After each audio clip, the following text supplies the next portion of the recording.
The daughter of a Kirinyaga politician who was murdered in Thika Town's Biafra estate on the 14th of October had walked into a well-organized sex and drugs syndicate, police investigations indicate.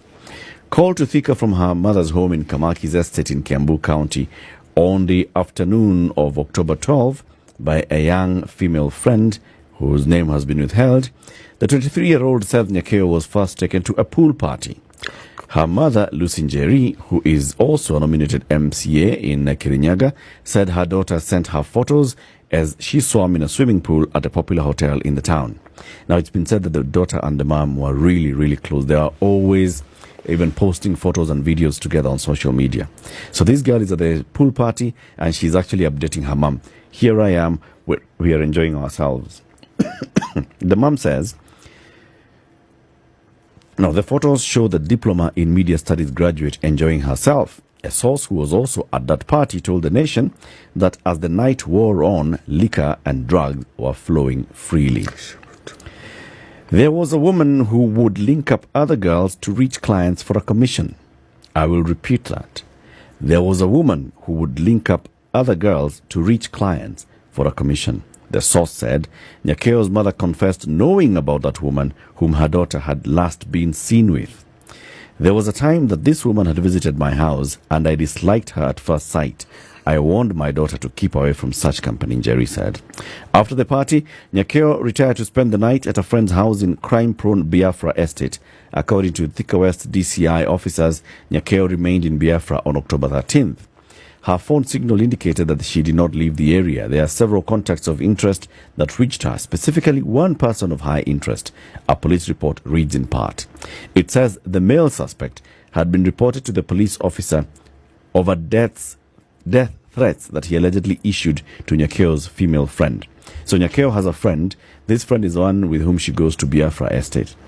There is a record that shows that one of the people who contacted Nyakeo was somebody who had issued death threats to Nyakeo's friend. Nyakeo was actively involved in the case about the threats. Coincidentally, Nyakeo was also being hosted in a house belonging to this female friend, who in a statement to the police says, besides the threatening lover whom she claimed to have since jilted, Nyakeo also had another male lover whom she was dating. Both men, Nyakeo's friend told police, had keys to her house in Biafra estate. It's in this house that Nyakeo was found murdered. The tenant says that she left for Thika Town on October 14th morning to attend to personal issues. The DCI report reads in part, adding that when she returned to the house later in the day, she found her friend dead. She alerted the police and called Nyakeo's mother. Nyakeo's mother, Njeri, however, insists that she received the call in the morning and not in the evening. And she says, that's the start of my suspicions that the police are taking me for a ride in the search for justice for my murdered daughter. In my visits to Thika police station, I usually find this woman in whose house my daughter was found dead in the company of investigators. She appears well connected. She is often seen sitting inside the detectives' unmarked cars with nothing to suggest that she is a suspect. In fact, you can mistake her for a female detective.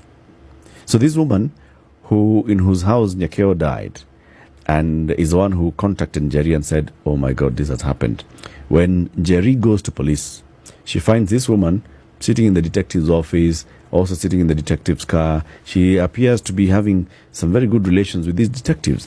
So this is the story that's going on and on and on, and it's wondering, so what is it? An autopsy conducted by two pathologists at General Cargo Hospital mortuary put her cause of death as manual strangulation, while her nose and mouth was covered by a palm. The autopsy that was conducted by Dr. John Madhaya for the state and Dr. Charles Muturi indicates that Nyakeo suffered multiple bruises on the neck, cheeks, breast, thighs, eyebrows, and elbows. Her body bore abrasions around the vaginal opening with blood streaks around it to suggest sexual assault. My God. And it's one of those that you're like, oh my goodness. Now what? What on earth is happening in this country? Now what? What exactly is happening in this country? This is not the first we've heard of this. No. No, it's not the first. It's not the first time that you hear about these kind of things, and even on social media, there are people who go ahead to actually claim that they are involved in this kind of, a trade where they are pimps.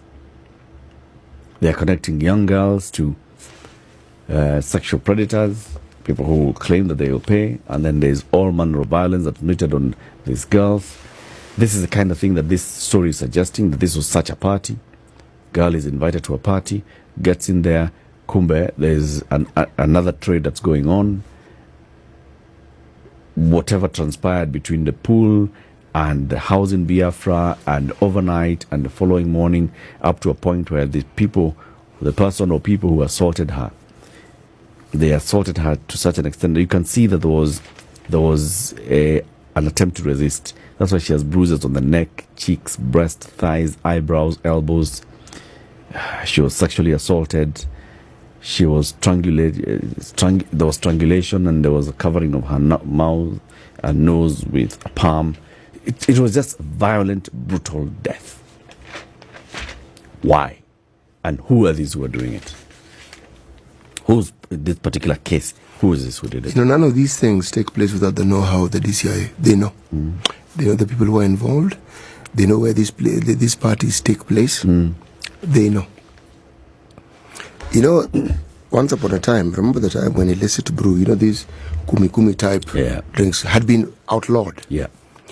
And we're doing some research on male hygiene. Very simple.